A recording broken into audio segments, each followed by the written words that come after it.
સમાચારમાં આગળ વાત કરીશું મહેસાણાથી। મહેસાણા જિલ્લામાં ઘરેલું એલપીજી ગેસ સિલિન્ડર અંગે તંત્ર દ્વારા મહત્વપૂર્ણ સ્પષ્ટતા કરવામાં આવી રહી છે।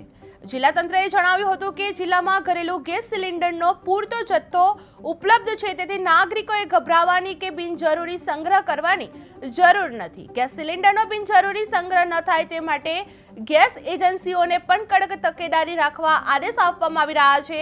જો કોઈ વ્યક્તિ અથવા એજન્સી દ્વારા નિયમોનો ભંગ કરવામાં આવશે તો એલપીજી કંટ્રોલ ઓર્ડર 2000 મુજબ કડક શિક્ષાત્મક કાર્યવાહી કરવામાં આવશે તેવી ચેતવણી તંત્ર દ્વારા આપવામાં આવી રહી છે। જે મહેસાણામાં એલપીજી સિલિન્ડર પૂરતા ઉપલબ્ધ છે, જે ગેસ સંગ્રહ ન કરવા તંત્રની અપીલ કરવામાં આવી છે। જે એજન્સીઓને કડક તકેદારી રાખવા આદેશ આપવામાં આવી રહ્યા છે। જે એલપીજી કંટ્રોલ ઓર્ડર મુજબ કાર્યવાહી હાથ ધરવામાં આવી રહી છે।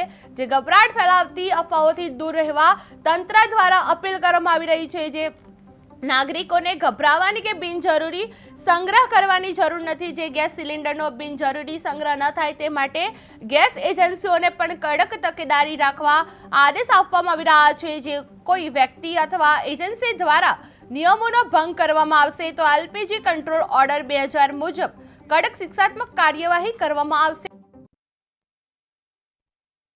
અત્રેના જિલ્લામાં કુલ 18 જેટલી ગેસ વિતરક એજન્સીઓ છે અને એ ગેસ વિતરક એજન્સીઓને સાથે સાથે લગભગ આપણે 4,96,000 જેટલા ગેસ વિતરકના ટોટલ ગ્રાહકો છે અલગ અલગ, અને એ ગ્રાહકો સાથે આપણે એમનું વિતરણ વ્યવસ્થા વ્યવસ્થિત થાય એના માટે ગઈકાલે તમામ ગેસ વિતરક એજન્સીઓ, આપણી જે ઓઇલ માર્કેટિંગ કંપનીઓ છે તે અને તમામ તાલુકાના મામલતદારશ્રી,